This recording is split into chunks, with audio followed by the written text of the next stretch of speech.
Hey guys, welcome back to Star Wars Timeline. My name is Ben. Today we're taking a look at the Star Wars fan film called The Shadow of the Republic, released in December of 2020 and produced by Cinematic Captures, with the soundtrack provided by Louis Humanoid. I was randomly searching YouTube today and I found this short little film and I said, you know what, let me review it here on the channel. We're going to take a look at its visual quality, CGI, its motion captured animation. We're going to discuss its voice work, direction, and storytelling. Without further ado, let's dive right into it. If you guys saw this film, it left any kind of lasting impression on you, feel free to drop a comment in the video section below, and I'll be really happy to interact with you guys. So, as mentioned earlier, as soon as the movie starts, you're greeted with the screen stating that it was made with the help with a motion capture suit called Rococo, and immediately it set very high expectations, at least for me personally. If you guys enjoy watching short films, you know that they vary in quality. Regardless whether it's CGI or live action, you could immediately tell when it's somebody who's a starter and they're just beginning their foray into filmmaking, or when somebody's a lot more experienced and they're professionals working in the field, and you know that you're looking at pretty high quality stuff with a pretty high budget behind it. So, seeing this little notice in the beginning, as I said, it set the expectations very high. And we open up with this first scene, right? What was my first instant gut reaction to it? Looking at the CGI, the way that the scene is lit up, the music accompanying the visuals immediately set a very high standard for me. I almost thought I'm looking at something that was officially produced by Disney or Lucasfilm. And I got immediately hooked by it. I gotta say that the camera work throughout the entire film, and especially in this intro scene, works really well. And it's always there to inform the story, and not just there for the cool factor, just trying to express how expertly the guys are knowing this suit, this software there, and just waving the camera around. It was done to support the scene, because we're in this ship, and we see a couple of Republic commandos basically designating their mission parameters. The story moves very briskly. We're immediately told what these clones are there to do, what is their mission, and they're supposed to retrieve this senator. And what I instantly liked is actually the exceptional voice acting, because it was a mixture of something original, but it also was paying homage, obviously, to D. Bradley Baker, who voices all the cloners in the Clone Wars show. So it felt to me that the voice actor was trying to bring his own unique style to it, but also adhering to something which our ear is familiar. I mean, if you've seen the Clone Wars show, you almost expect all of the clones to speak in this way. But at the same time, he was also distinguishing between the different party members. They all felt like they have their unique personalities there, especially towards the end of the film, where one of them questions their orders and says, hey, hold on a second, what's going on there? So you feel like a difference is there. So the Republic Commandos land on this planet to a very stunning and sort of familiar atmosphere there. I instantly got those Blade Runner vibes, guys. The way that the streets look and the rain is dropping and these neon signs are everywhere, I was like, ah, okay. But it wasn't blatantly copying the cinematic masterpiece out there, but it's definitely paying an homage to it. And right here, I want to make a pause and outline something that I would say is probably the gravest point of criticisms that I have, and it's actually the rain effect. I understand what they were trying to do right away, guys. I have no complaints in terms of atmosphere they were trying to set up, but unfortunately the way that the rain effects look, they sort of take you a little bit out of the experience. You see a little bit of raindrops here in the foreground and the midground, but the way that they are in front of the screen, it sort of makes it flat. It almost made it feel video gamey. The rest of the CGI here, which is very cinematic quality to it, so it took me just a little bit out of the experience, but it is a small nitpick, guys. I promise you, it's not something that, you know, break the whole experience for me. Also, I wanted to make a note here that every frame setup here, every camera angle is very effective. Anyway, when you see other films out there, sometimes when the filmmaker doesn't know what they're trying to say, what the story in the film is, they try to capture your attention with cool, flashy camera work or any kind of cinematics or CGI effects to say, oh, look what we're doing here. It's really special. You haven't seen anything like this before. These guys are on point. When you see these Republic commandos together, or they split up and they start clearing out these corridors, once they get inside of the building, everything is done visually clear. You understand what the action is. You understand what the story. You almost feel like you're always guided through the story, and the camera is never out there to bother you. It's always out of your way, and you just feel you're journeying with these clones there, and you're there behind their shoulder. You feel like one of the extras there on the set. And I really enjoyed the fact that the film moves at a very brisk pace. It's a pretty short film, clocking at what, 7 or 8 minutes, but at the same time, the pacing never rushes forward.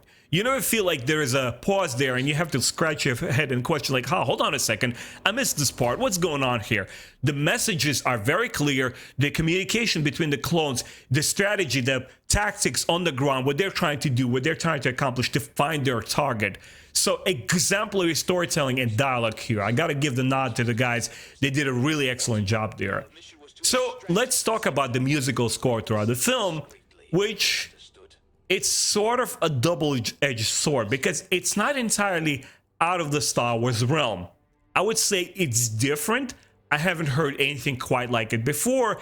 It almost gave me these Warhammer 40,000 grimdark science fiction vibes. The only thing that was very, very uncanny valley for me was the chorus. When you hear like male vocals behind it, I was like, I don't know. But still, it pays tribute to the rest of the scene with the very dark atmosphere there. Obviously, we are on the verge of the end of the Clone Wars. This is during the times of the Order 66, so it helps set up the tone. So debating against or for whether it belongs in the Star Wars lore or not, it just really works for the short film, guys. And I was, at the end of the day, I said, you know what, I'm kind of capturing like Warhammer vibes here, but you know what, I'm gonna go with it because it helps the story of the film.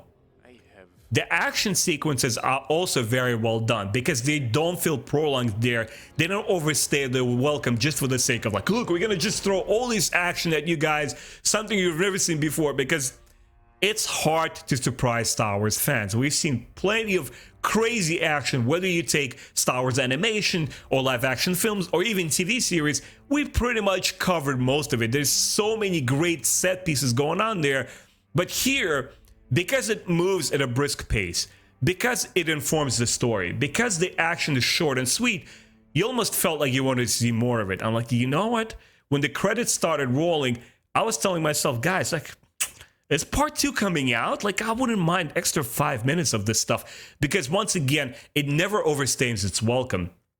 And what I really enjoyed is that in the story earlier on, one of the commandos is saying that basically these are the separatists, the droids, impersonating Republic soldiers.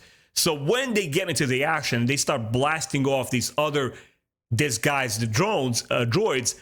We never hear human reactions from them. So the voice acting was not really necessary, but it doesn't cheapen the experience. Why? Because it was very smartly explained in the beginning of the film. These are just droids. They're not going to react to their like blaster wounds like humans would. They'll just fall and die. Like, okay, that's a very small but very interesting attention to detail, which once again earns a couple of extra points. So we see commander tactics at play here. And I loved how they're clearing it room by room while communicating with one another. And I almost got this feeling of a Space Hulk video games, the strategy game set in the Warhammer universe, because they're moving to these very tight rooms and narrow corridors. And what I really enjoyed when they got to the operations room, where we see this op table with a holographic display on it, it's a classic Star Wars, or specifically in the Clone Wars show iconography that we're presented with, and it kind of like plants the short film and it makes us feel that we're experiencing an authentic Star Wars story here. I was like, oh wow, this is so cool. Honestly, it felt like it's just a a scene from an unfinished Clone Wars episode that we never got to see, and we're watching it for the first time. Throughout the whole short film, it just maintains that level of quality. And once they identify their target, they find the senator. Again, I didn't mind the fact that they didn't have any voice acting added there, so he kind of it reacts to them. He's just, scared witless probably. He doesn't have anything to say. I was fine with that. And the clones are saying, we're here to help, Senator. Don't worry about this. And instantly I got a bad feeling about it because, being familiar with the Star Wars lore, I'm like, this is Order 66. What's going on there? Are they to kidnap him? Are they going to take him to some unknown facility? What's going on here? And of course they get new orders and the senator is killed off. So the entire tension throughout the whole film is actually rewarded with this plot twist. I didn't fully see it coming. I was like, oh, wow, pretty nice.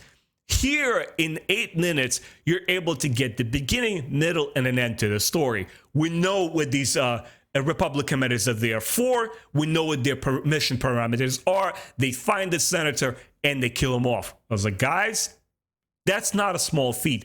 It looks simple and easy for somebody who is not into the filmmaking or storytelling stuff. They just watch, absorb it. Oh, yeah, that was pretty cool. Nice. See, I'm going to go watch another short film. Me, I personally really appreciate because it takes a lot of hard work to make everything feel seamless. Like you just watch something and it's like, wow, okay, I got a certain reaction of it. I personally got a great feeling out of it. And now let's get to the icing on the cake, guys. The final part of this film, which we see Chancellor Palpatine's office on Coruscant there, and obviously it's already, we know he's revealed as Emperor Palpatine, and he's issuing his commands. What I really, really enjoyed this a lot, I have to applaud the filmmakers once again, is that they have this wide shot, right? And we instantly recognize what this room is. Once again, beautiful voice acting helps to reinforce the idea of like, okay, we know who we're listening to. This is the Emperor, he's speaking. But it was very effective use of voice acting and cinematics, and we never actually get close to it. Because if we actually got a close shot on this Chancellor Palpatine, everybody recognizes his face so well that if it deviated just a little bit from what we expect, immediately the fans would criticize it and say, you know what, I wasn't sold on this Chancellor Palpatine. He doesn't look the way I expected him to be because he's just such a known figure. So they avoided this little trap and they gave us everything that we needed to know. It's like, oh my God, this is amazing. And by the time the screen fades off and we start watching the credits, you almost want to see his face. And once again, this is a credit to great storytelling. So as you guys might have guessed, I was really, really impressed with this film.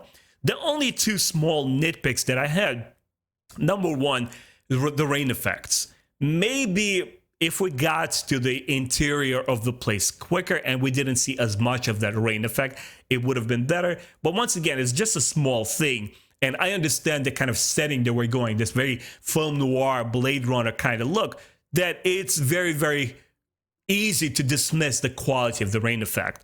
And number two, the sound score in general by Louis Humanoid is fantastic. It's beautiful. It serves the kind of atmosphere and the story they were trying to tell. The only thing is that the chorus behind the music, I was like, oh, it's a little bit different. But once again, because it's of such a high quality, it's so emotional, it makes you feel something special at the end of the film that I didn't mind it. So I'm going to score this film 4 out of 4.